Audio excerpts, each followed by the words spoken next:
शर्मा साहब, हमारे पास जो अभी इन्वेस्टमेंट के अलग अलग टूल्स हैं, सरकार जो अलग अलग विंडो बना के रखी है, जो एफडीआई के रिजीम है, आपको लगता है ये सारी चीज़ें काफ़ी हैं या फिर इन्वेस्टमेंट बढ़ाने के लिए कुछ और सरकार की तरफ से एक मैसेजिंग की ज़रूरत है? नहीं, अभी जैसे मैंने कहा कि हम लोग करीब लास्ट माइल पर आ गए हैं हर चीज में, चाहे वो हमारे लॉजिस्टिक्स का सपोर्ट है, चाहे फाइनेंशियल डिलीवरी। मेरे कुछ कॉलीग्स ने अभी उसके बारे में बात की, इफेक्टिवनेस का। तो मैं कुछ उदाहरण दूंगा। जो बिजनेस होता है और हम जो अपना कारोबार जो लगाते हैं, हम किसी प्रदेश या किसी डिस्ट्रिक्ट में उसको लगाते हैं, लेकिन इंडस्ट्रियल पॉलिसी काफी हद तक, और जो अच्छी पॉलिसी बनी है वो सेंटर पे बनी है। सो स्टेट्स में और डिस्ट्रिक्ट पे वो डिलीवरी में अभी भी काफी गैप्स है, चाहे वो ईज ऑफ डूइंग बिजनेस में हो या कॉस्ट ऑफ डूइंग बिजनेस में हो। बजट में हम ये कर सकते हैं कि फॉर एग्जांपल हमने बिजली की बात की, जो स्टेट्स बिजली में सही डिसिप्लिन से काम कर पा रहे हैं, जहां पे ट्रांसमिशन लॉसेस कम हुए हैं। मैं उदाहरण दूंगा। अभी मैं जिस स्टेट में हूं, वहां पर उन्होंने फॉर एग्जांपल सोलर अलाउ किया, लेकिन 1 मेगावाट से कम जो यूनिट्स हैं जिनकी अपनी इंस्टॉल कैपेसिटी एक मेगावाट से कम है, उनको उन्होंने आज तक परमिशन नहीं दी। तो ये थोड़े थोड़े गैप्स लास्ट में रह जाते हैं। तो फॉर एग्जांपल हमारी यूनिट ने सोलर में इन्वेस्टमेंट कर दिया है, लेकिन हम उसका कनेक्शन नहीं ले पा रहे हैं क्योंकि केवल एक नोटिफिकेशन नहीं आया है।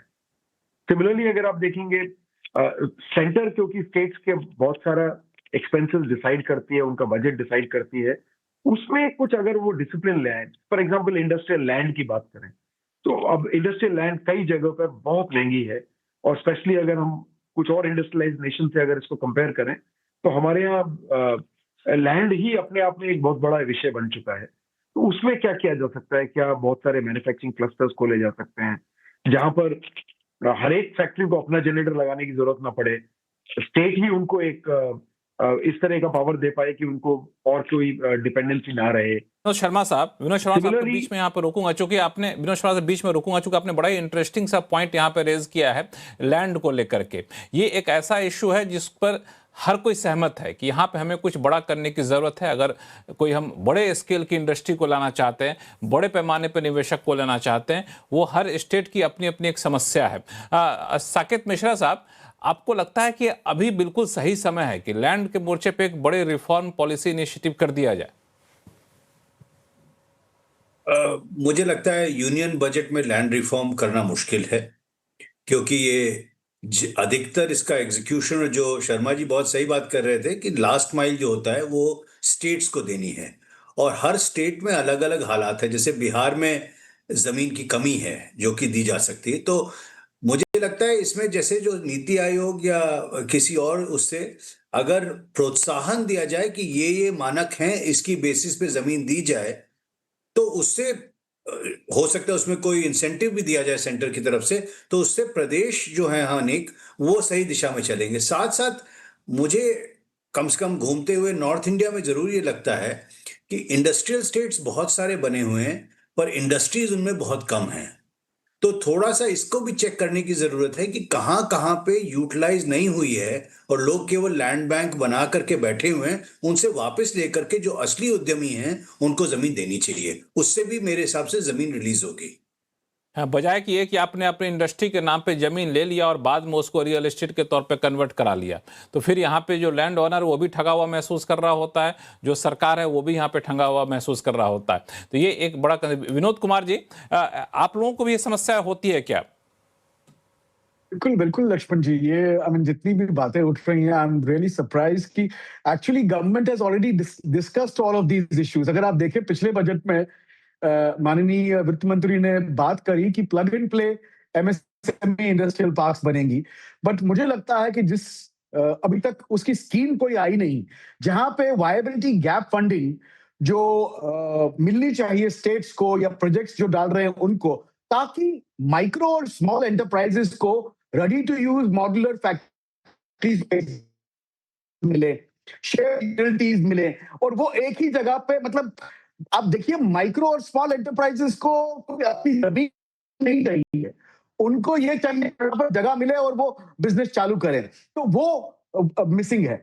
दूसरी साइड से अगर आप देखें तो हर क्लस्टर में हमारे पास इतने सारे क्लस्टर हैं, करीबन 1700 क्लस्टर्स हैं इंडिया में जो इंडस्ट्रीज के हैं।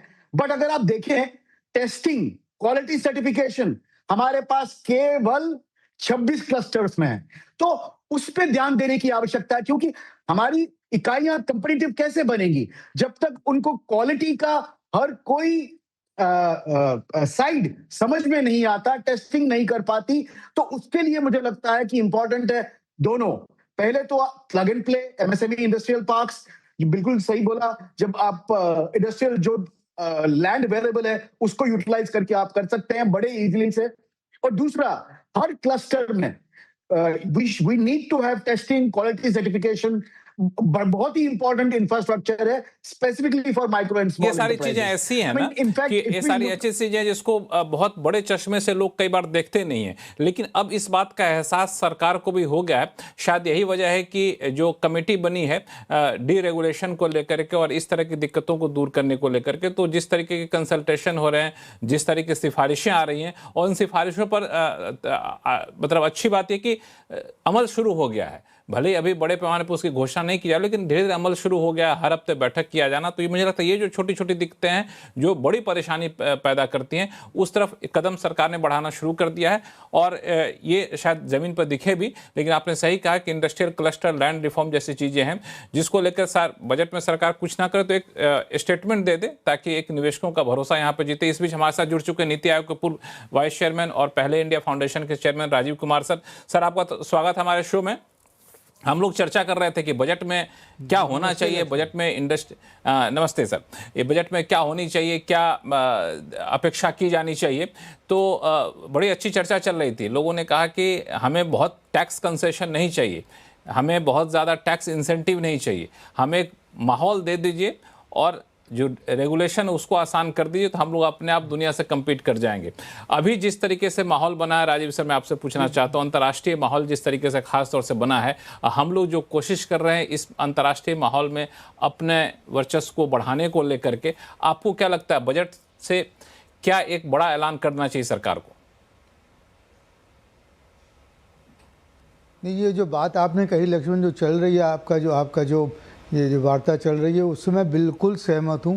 बल्कि मैं उसकी बहुत ज़ोरदार पुष्टि करना चाहता हूँ कि अगर बजट में एक चीज़ अनाउंस की जाए तो वो ये की जाए कि कैसे एक बिल्कुल रेगुलर तौर पर सरकार जो है वो ये जो रेगुलेटरी एंड कंप्लायंस बर्डन है जो कि बोझ पड़ा हुआ है हमारे निजी क्षेत्र पे, हमारे प्राइवेट बिजनेस पे, उसको कैसे हटाया जाएगा और हर महीने उसमें क्या तरक्की की जा रही है।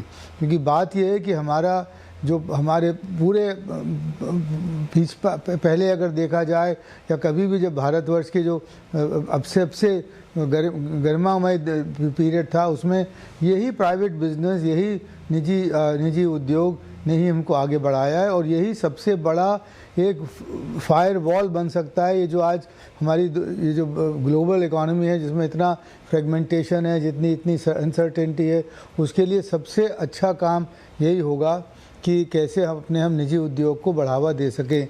मेरा सुझाव तो ये है कि बजट में जैसे कि आपने एक कमेटी की बात करी, बल्कि एक इंटर स्टेट काउंसिल को या तो रिवाइव करके या एक नई काउंसिल बनाना चाहिए स्टेट्स की, जिसमें वो council on D regulation and compliance reduction.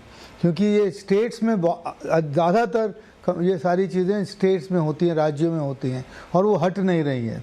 तो इसलिए अगर उसका एक बनाया जाए और उसका जो चेयर बनाया जाए वो एक नॉन गवर्नमेंट आदमी को बनाया जाए, एक बिजनेसमैन को या एकेडमिक को, किसी को, जिससे कि जो सरकारी दिक्कतें जो आती हैं जो उनको हटाने के लिए एक ऐसा व्यक्ति, एक ऐसे लोग हों वहाँ पर जो कि उसको पैनी नज़र से देख सकें। तो ये मेरा पहली चीज़ है। दूसरी चीज़ ये है कि हमें अब अपने निर्यात को बहुत ज़्यादा बढ़ाना है, मगर कुछ सेक्टर्स में हम वो सेक्टर्स चुन लें। PLI में भी पहले बात हुई थी कि कुछ ही सेक्टर्स होंगे, मगर अब 14 हो गए हैं। उनमें से बहुत में से जो है वो काम नहीं हो रहा है।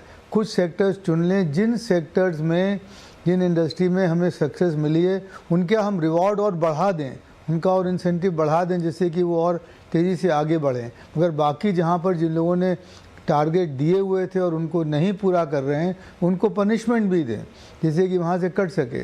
और तीसरी चीज़ हमें जो करनी है लक्ष्मण, वो ये कि हमें आज अपने देश में फॉरेन टूरिस्ट को बढ़ावा देने के लिए जो भी हम कर सकते हैं वो हमें करना चाहिए। सिर्फ 10 मिलियन से 1 करोड़ से कम आते हैं। स्पेन में 8 से 10 करोड़ आते हैं। थाईलैंड में हमसे ज़्यादा आते हैं। इतना बड़ा देश है, इतना बड़ा इतिहास है, इतनी बड़ी सब चीज़ें हैं। प्रधानमंत्री कह के थक गए कि हमें जो है वो ये फॉरेन टूरिस्ट बढ़ाना चाहिए। क्यों मैं कह रहा हूँ? इसलिए क्योंकि उससे फॉरेन एक्सचेंज अर्निंग होती है और ज़्यादा ज़रूरी है कि उसमें एम्प्लॉयमेंट जनरेट होता है वहाँ जहाँ पर लोग हैं, यहाँ पे माइग्रेशन करने की ज़रूरत नहीं पड़े उनको। अब कुशीनगर का एयरपोर्ट बन गया पर वहाँ पे कभी कोई अभी हवाई जहाज़ ही नहीं जाता। तो ये सब चीज़ें जो करना या विदिशा है या फिर पाटलिपुत्र है, सब तो बहुत सारी हमारी जगह हैं। तो आज हमें बहुत ज़रूरत है। तो ये 3 चीज़ें अगर हम कर लें इस बजट में तो मेरे ख्याल में बहुत बड़ी बात हुई। और एक आखिरी चीज़ बस और, वो ये कि हमें मालूम है कि इंटरेस्ट पेमेंट हमारे कोई 27% टोटल एक्सपेंडिचर के हो जाते हैं। हमारा डेट जो है वो अभी भी 57-58% जीडीपी का है। उसको कम करने की बात तो हो रही है, मगर उसको जैसा कि एनके सिंह कमेटी ने कहा था 40% पे लाने का भरसक कोशिश करनी चाहिए कि जिससे कि हमारा इंटरेस्ट बर्डन जो है वो कम हो, क्योंकि वो कम नहीं होता तो इसलिए सरकारी जो है वो फिस्कल डेफिसिट कम नहीं होता, इसलिए सरकार जो है वो इन्वेस्टमेंट फंड्स पर ज़्यादा उसका अपना प्रीएम्प्ट कर लेती है और कॉस्ट ऑफ कैपिटल हमारी कम नहीं होने को आ रही है। और जो हमारा मीडियम सेक्टर है, स्मॉल एंड मीडियम एंटरप्राइजेज, वो उससे दबा हुआ है। उसका तरीका हम लोगों ने नीति आयोग में सुझाव दिया था, वो है एसेट मोनेटाइजेशन का। उसकी बात ही ख़त्म हो गई, डिसइन्वेस्टमेंट का, प्राइवेटाइजेशन का। और बड़ी चीज़ थी एसेट मोनेटाइजेशन। इतना सारा एसेट सरकार के पास है जिसका कि बहुत अच्छी तरह से इस्तेमाल नहीं हो रहा है, और उसमें लैंड ही ले लीजिए, और भी बहुत सारे हैं। तो उसका आज ज़रूरी है कि उसको करके अपना जो डेट है सरकार का उसको कम करें, जिससे कि पर कैपिटा डेट कम हो और कॉस्ट ऑफ कैपिटल कम होने को आए। और जो सरकार जो सारा जो सेविंग्स में अपना सबसे पहले जो प्रीएम्प्ट कर लेती है वो कुछ कम हो। ये 4 चीज़ें अगर हो जाएं लक्ष्मण, तो हम जो है वो एक इस आने वाले दशक को एक बहुत अच्छा दशक बना सकते हैं। बिल्कुल, आपने एक जो डेट कम करने वाली बात कही ना, दरअसल वो सुनने में भले ही तकनीकी तौर पे लगता है, लेकिन इसका असर बहुत व्यापक पड़ता है। कई सारी नीतियों पे, कई सारे इन्वेस्टमेंट पे इसका असर पड़ता है। ये एक बड़ा कंसर्न है जिस पर सरकार को फोकस यहाँ पे करना चाहिए।